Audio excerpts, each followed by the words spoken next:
장마철 폭우로 어제 일본에서 대규모 산사태가 발생해 현재까지 2명이 숨졌습니다. 주민 10명은 구조됐지만 아직 행방을 알 수 없는 주민이 상당수 남아 있습니다. 일본 현지 연결해 상황 알아보겠습니다. 이경아 특파원. 네, 도쿄입니다. 네, 실종 주민이 얼마나 더 남아 있는 겁니까? 네, 산사태가 난 시즈오카현 아타미시는 약 20명이 행방을 알 수 없는 상황이라고 오늘 오전 밝혔습니다. 현재까지 이번 산사태로 2명이 숨진 것으로 나타났습니다. 어제 하루 구조된 주민은 10명인데요. 이 중 1명은 가벼운 부상을 입었지만 다른 주민들은 이상이 없는 것으로 나타났습니다. 산사태로 피해를 입은 주택 등은 약 130채로 추산된다고 시 당국은 밝혔습니다. 앞으로 드론 등을 활용해 정확한 피해 실태를 조사할 예정입니다.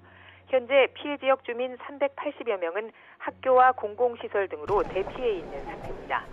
이번 산사태가 발생할 당시 아타미시는 주민들에게 피난 지시를 사전에 내리지 않았다고 일본 언론들은 전했습니다. 재해 가능성에 미리 대비하지 못한 행정당국의 책임 문제가 불거질 것으로 보입니다. 산사태 후 만 하루가 지났습니다. 구조 작업은 어떻게 진행되고 있습니까? 네, 실종자 수색과 구조 작업은 이른 아침부터 재개됐습니다. 현지 경찰과 소방대, 자위대 등 약 1,000명이 산사태 현장 주변에서 구조 활동을 이어갔는데요.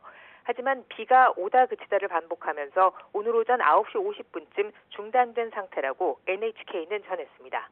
아타미시에는 시간당 40mm에 이르는 비가 예보돼 있어서 비가 그치기 전까지 구조 작업에도 차질이 있을 것으로 예상됩니다. 장맛비에 약해진 집안이 무너져 내리는 등 추가 피해까지도 우려되는 상황입니다.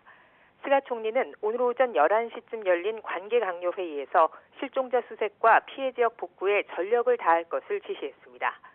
산사태 지역을 포함한 시즈오카 현에는 장마 전선의 영향으로 지금까지 500mm가 넘는 폭우가 내렸습니다. 일본 정부는 하천 범람 위험이 큰 지역에 최고 수위의 경계를 발령하는 등 만일의 사태에 대비하고 있습니다.